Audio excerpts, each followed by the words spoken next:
Hello dear students, welcome once again to this incredible platform of EduLover।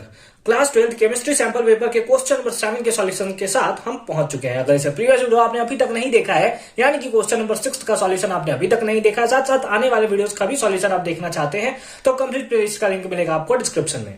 साथ ही साथ अगर आपने अभी तक हमें टेलीग्राम पे ज्वाइन नहीं किया है तो उसका भी लिंक मिलेगा आपको डिस्क्रिप्शन में। क्वेश्चन नंबर 7 क्या है? एन एल्कीन ए, एक एल्कीन है जो ए दिया हुआ है, मॉलिक्यूलर फॉर्मूला हमारे पास इतना है। ऑन ओजोनोलाइसिस, इसका ओजोनोलाइसिस कराया जाता है, यानी कि O3 के साथ रिएक्शन कराया जाता है। तो give a mixture of 2 compound, तो 2 कंपाउंड का मिक्सचर देता है, बी और सी नाम है। फिर यहां बोला compound B gives positive Fehling test, जो कंपाउंड बी आता है वो पॉजिटिव फेलिंग टेस्ट देता है। एंड ऑल्सो फॉर्म आयोडोफॉर्म, और आयोडोफॉर्म का भी फॉर्मेशन करता है जब उसका ट्रीटमेंट किया जाता है I2 और NaOH के साथ। ठीक है, यानी कि जो बी है, बी के बारे में हमारा क्या ख्याल है? बी जो है वो फेलिंग टेस्ट भी देता है, बी जो है वो फेलिंग टेस्ट FT देता है, और साथ ही साथ आयोडोफॉर्म का भी फॉर्मेशन करता है। ठीक है, आयोडोफॉर्म का भी फॉर्मेशन करता है। सी के बारे में क्या है? सी जो है does not give Fehling test, यानी कि ये फेलिंग टेस्ट जो है वो नहीं देता, यानी फेलिंग सॉल्यूशन के साथ रिएक्शन करता है तो कोई भी रिएक्शन इसका नहीं होता। और बट फॉर्म आयोडोफॉर्म, लेकिन ये जो है आयोडोफॉर्म का फॉर्मेशन करता है मतलब करता है। तो हमसे पूछ रहा identify compound A, B and C, तो हमें ए के बारे में बताना है कि ए क्या है, बी के बारे में बताना है कि बी क्या है, और सी के बारे में। तो ये आपको पता होगा कि जो फेलिंग टेस्ट और आयोडोफॉर्म दोनों का फॉर्मेशन करता है वो होता है हमारा एल्डिहाइड। और जो केवल आयोडोफॉर्म का फॉर्मेशन करता, फेलिंग टेस्ट नहीं देता, वो हमारा होता है कीटोन।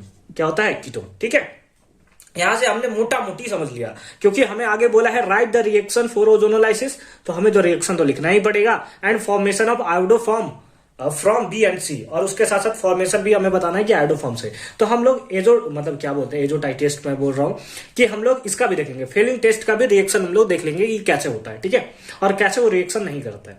अच्छी बात है। ए के बारे में C5H10 है, तो यानी कि ये कौन सा कंपाउंड है?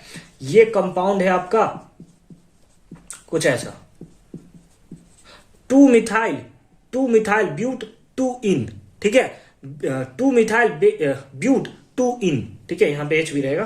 ठीक है, ये हमारा कंपाउंड है, इसका हमें कराना है ओजोनोलाइसिस। क्या कराना है? ओजोनोलाइसिस। अच्छे से देखेंगे, ओजोनोलाइसिस मतलब O3 के साथ रिएक्शन करता है, इसी को हम लोग बोलते हैं क्या? ओजोनोलाइसिस। ठीक है, ओजोनोलाइसिस।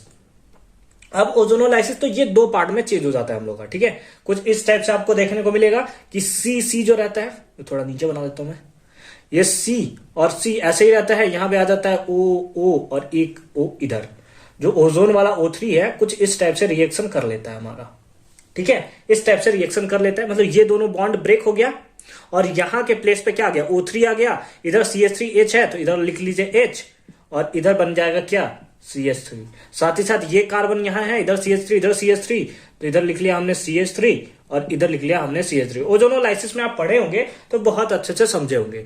लेकिन सर यहां तो एक ही प्रोडक्ट दिया, हमसे पूछ रहा है कि 2 प्रोडक्ट देता है। भाई अभी रिएक्शन खत्म नहीं हुआ है, अभी इसका रिएक्शन हम लोग कराते हैं जिंक और साथ ही साथ H2O के प्रेजेंस में, जिंक और H2O के प्रेजेंस में। तो ये हमें 2 कंपाउंड देता है। ठीक है, एक C इधर वाला ब्रेक करेगा तो इधर देगा CH3H डबल बॉन्ड O, एक ये कंपाउंड देता है, और साथ ही साथ एक इधर वाला कंपाउंड देता है, तो एक देगा C double bond O, CH3 CH3 और CH3। ठीक है, इस टाइप से। तो अगर आप इसे देखो तो ये एल्डिहाइड ग्रुप नहीं है, COOH, और यहाँ पे COO दोनों तरफ RR ग्रुप, यानी कि एल्काइल ग्रुप दोनों तरफ लगा हुआ है। तो यानी कि ये क्या है? एल्डिहाइड है। अगर इसका नाम लिखना चाहे तो क्या है? इथेनॉल। क्या है? इथेनॉल। ठीक है, इसका नाम क्या होगा? तो इसका नाम होगा आपका प्रोपेनॉन। ठीक है, तो ये हमारा क्या हो गया? कीटोन ग्रुप हो गया। ये हमारा कौन सा ग्रुप है? बोलिए मेरे साथ, जय माता दी नहीं, कीटोन ग्रुप। ठीक है, और ये कौन सा है? Aldehyde group. कौन सा ग्रुप है? Aldehyde group. ठीक है, समझ आ गया? ये कीटोन ग्रुप, ये एल्डिहाइड ग्रुप। हमसे पूछ रहा है कि बी जो है वो दोनों टेस्ट देता है, यानी कि फेलिंग टेस्ट भी देता है, आयोडोफॉर्म भी देता है। तो ए तो हमें पता चल गया, ए कौन सा है? ये वाला कंपाउंड है ए। ठीक है, ये वाला कंपाउंड है ए। इसको आप लिख सकते हो, दैट इज 2 मिथाइल है ना। 2 के प्लेस पे मिथाइल है, 1 2 3 4, मतलब मीथेन, इथेन, प्रोपेन, ब्यूटेन, तो हमने लिख लिया ब्यूट। ठीक है, सेकेंड पोजीशन पे इन है, तो ये हो गया 2 इन। बी पार्ट में हम लोग देखें तो बी पार्ट में कौन सा है, इथेनॉल है। ठीक है, तो इसको हम लोग नाम लिख देते हैं इथेनॉल। सी कौन सा है, सी हमसे बोल रहा है प्रोपेनॉन है। फॉर्मूला तो आप देख ही रहे हो, प्रोपेनॉन। फॉर्मूला लिख दे क्या, फॉर्मूला, अरे भाई यहाँ पे तो दिख रहा है ना आपको। ठीक है, अच्छी बात है, ऐसे लिख देता हूं मैं, नहीं तो फिर बोलोगे कि सारा काम कर रही है सर, एक दिन लिखने में आपका क्या चला जा रहा था। CH3 CO CH3। ठीक है, और ये तो यहाँ पे आपको फॉर्मूला दिया ही है C5H10। ठीक है, अच्छी बात है। तो आई होप कि ये वाला पार्ट यहां से कि आइडेंटिफाइड कंपाउंड A, B और C सारा का सारा आपको अच्छे से एकदम सिंपल फॉर्म में समझ में आया होगा। ठीक है, तो A क्या है, ए जो है हमारा वो ये मॉलिक्यूलर फॉर्मूला जिसका इतना है वो वाला है, यानी कि 2 मिथाइल ब्यूट 2 इन है। बी क्या है, इथेनॉल है। बी हमने कैसे इसको आइडेंटिफाई किया कि ये हमारा होगा, क्योंकि जो एल्डिहाइड होता है वही फेलिंग टेस्ट और साथ ही साथ आयोडो फॉर्म का भी फॉर्मेशन करता है जब ये I2 और NaOH के साथ रिएक्शन करता है। लेकिन कीटोन केवल है वो आयोडो फॉर्म का फॉर्मेशन करता है, फेलिंग टेस्ट नहीं देता। ठीक, अच्छी बात है, मिटा दिया जाए, इसको मिटा दिया जाए। अब हम लोग चलते हैं, यहां तक हमने कंप्लीट कर लिया कि write the reaction for ozonolysis, लिख लिया हमने, and formation of iodo from B and C, और बी और सी से कैसे फॉर्मेशन होता है उसके बारे में भी चलते हैं। मिटा दे मिटा दे मिटा दे, अच्छी बात है, अच्छी बात है, बहुत अच्छी बात है। तो सबसे पहले हम लोग फेलिंग टेस्ट लिख लेते हैं और उसके बाद आयोडो फॉर्म का फॉर्मेशन कर देते हैं, या केवल आयोडो फॉर्म का मैं फॉर्मेशन दिखा दूं। चलिए एक बार मैं आपको फेलिंग टेस्ट भी दिखा देता हूं कि कैसे रिएक्शन नहीं करता है। ठीक है, तो हमारे पास कौन कौन सा था, एक था हमारे पास एल्डिहाइड का, सबसे पहले ले लेते हैं, इधर था CH3, इधर था H। इसका फेलिंग टेस्ट के लिए कौन सा कर रहा है, फेलिंग टेस्ट। फेलिंग टेस्ट के लिए हम लोग इसका रिएक्शन कराते हैं Cu2+ के साथ, प्लस Cu2+ के साथ, और प्लस यहाँ पे होता है OH- यानी कि बेसिक कैरेक्टर के साथ इसका हम लोग रिएक्शन कराते हैं। तो रिएक्शन कराने के बाद इधर फॉर्मेशन होता है, date is CH3 COO- plus Cu2O, ये होता है रेड PPT। कैसा होता है, रेड प्रेसिपिटेट। ठीक है, और साथ ही साथ निकलता है H2O। आप बैलेंस करना चाहो तो कर सकते हो, Cu2 यहाँ है तो यहाँ पे 2 लगा देना। चार्ज कितना है, 4। ठीक है, 4, इधर 1 है, इधर माइनस में 1 है, यानी कि यहाँ पे कितना आएगा, 5 आएगा। ठीक है, 5OH। फिर आप बैलेंस करना चाहो तो कर सकते हो। ऑक्सीजन कितना हुआ, 1 है और यहाँ पे 5 है, 5 और 1 6। ठीक है, यहाँ पे 2 1 3 और यहाँ पे 3 6। ठीक है, आई होप कि ये बैलेंस हो चुका है। ठीक है, तो इस टाइप से आप बैलेंस कर सकते हो। यहाँ 3 और 1 4, 4 और 5 9 है, 3 और 6 9। ठीक, हाँ ठीक है, हो चुका है बैलेंस। तो ये हमारा हुआ किसका, एल्डिहाइड के लिए। किसका हुआ, एल्डिहाइड के लिए।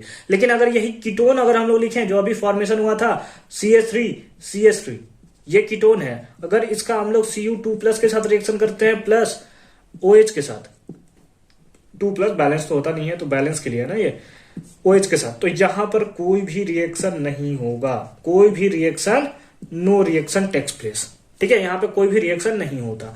तो ये था किसके लिए, दैट इज फेलिंग टेस्ट। अब हम लोग करते हैं आयोडो फॉर्म का फॉर्मेशन कैसे करता है, यानी कि अब हम लोग करने जा रहे हैं आयोडो फॉर्म। ठीक है, फॉर्म। ठीक है, उसके बारे में अब हम लोग देखने जा रहे हैं। ठीक है, आयोडो फॉर्म के बारे में हम लोग देखने जा रहे हैं। उसके लिए हमें क्या करना पड़ेगा, I2 और NaOH के साथ रिएक्शन कराना है। चलिए आराम से रिएक्शन कराते हैं। सबसे पहला क्या था, यही था, तो हमारे पास आ गया CH3 C++O और यहाँ पे आ गया H। इसका हमें रिएक्शन कराना है विथ I2 और NaOH। ठीक है, सोडियम हाइड्रोक्साइड, इसके साथ हमें रिएक्शन कराना है। तो जब इसके साथ रिएक्शन कराएंगे तो हमारे पास क्या आ जाएगा, डेट इज CH3 नहीं, आयोडो फॉर्म ना, CHI3, इसी को हम लोग बोलते हैं आयोडो फॉर्म। ये जो देता है वो ये भी लिख लो आप, LOPPT देता है। LOPPT मतलब पीला कलर का प्रेसिपिटेट हमें देता है, येलो कलर का प्रेसिपिटेट देता है। साथ ही साथ हमारे पास निकलता है HI और साथ ही साथ हमारे पास आता है HCOONA। ठीक है, एक सॉल्ट का फॉर्मेशन करता है। क्यों एक, क्योंकि एक हाइड्रोजन यहाँ पे हमें देखने को मिलता है। अगर ये कीटोन वाला ले ले हम लोग, बैलेंस है क्या, बैलेंस देख लिया जाए, यहाँ 2 तो यहाँ पे 2 होगा ना। ठीक है, 2 ही होगा। I यहाँ है I2। ठीक है, I2 और NaOH के साथ हमने रिएक्शन कराया है। कार्बन 1 2, कार्बन 1 और 1 2, ठीक है, ठीक है, सही है, अच्छी बात है। यहां 2 और 3 5, ओ सॉरी 2 नहीं होगा, 2 नहीं होगा, 2 नहीं होगा, 2 नहीं होगा, कितना हो गया, कितना हो गया, अगर इसको I3 बना लें तो 3, और यहां पे हम लोग लिख दे हाइड्रोजन कितना है, हाइड्रोजन काउंट कर लेते हैं पहले, 3 1 4, 4 1 5, 5 है, यहां पे कितना है 1 और 1 2, 2 ही है भाई, भाई इधर भी 2 ही है, तो 2 और 3 5, 3 और 3 6, तो यहाँ पे लगा दो 2, ठीक है, अब बैलेंस हो गया, अब बैलेंस हो गया, ठीक है, अच्छी बात है। ये क्या हमारा यही आयोडो फॉर्म है, ठीक है। अब यहाँ पे हम लोग कराते हैं किसके साथ, कीटोन के साथ, CH3 CH3, ठीक है। अब इसका हम लोग रिएक्शन करा रहे हैं किसके साथ, कीटोन के साथ, तो यहाँ पे हो गया डबल बॉन्ड, कीटोन है, ठीक है। इसका हम लोग रिएक्शन कराएंगे किसके साथ, I2 के, सॉरी I2 ना होगा यार, I2 ना होगा, तो यहाँ 3 ना होगा, कैसा बात करते हो यार, कैसे बात करते हैं पांडे जी, यहाँ 3 ना होगा, ठीक है, चलिए अच्छी बात है। प्लस NaOH हो जाता है ना, हो जाता है ना, गलती आप कर रहे हो, 2 सब लोग पे दे रहे हो, ऐसा गलत बात है सर, ठीक है। यहाँ पर भी फॉर्मेशन करेगा CHI3 प्लस यहाँ पे बनेगा HI, वही 3 मोल बनेगा, कुछ चेंजेस नहीं है भाई, कुछ चेंजेस नहीं होगा, कुछ चेंजेस नहीं होगा। यहाँ पर भी 3 लिख दिया जाए क्या, यहाँ पर भी 3 लिख दिया जाए क्या, बिल्कुल लिख दिया जाए, सब कुछ तो सेम है। प्लस यहाँ पे CH, यहाँ पे H था तो यहाँ पे H गया, यहाँ पे CH3 था तो यहाँ पे क्या जाएगा, CH3 जाएगा, CH3 COONA। और इस टाइप से आप रिएक्शन को शो करके एकदम 1 नंबर मार्क्स ले सकते हो, एक भी नंबर किसी का हिम्मत नहीं है जो आपका काट सकता है, ठीक है। तो आई होप कि क्वेश्चन नंबर 8 आपको बहुत अच्छे से समझ में आया होगा। मिलते हैं आपसे नेक्स्ट वीडियो में क्वेश्चन नंबर 8 के साथ, जो कि बहुत ही ज्यादा सिंपल है अगर आपने सरफेस केमिस्ट्री को अच्छे से पढ़ रखा होगा तो मिलते हैं नेक्स्ट वीडियो में, अच्छे से पढ़ाई करते रहिए और कंप्लीट प्लेलिस्ट का लिंक मिलेगा आपको डिस्क्रिप्शन में।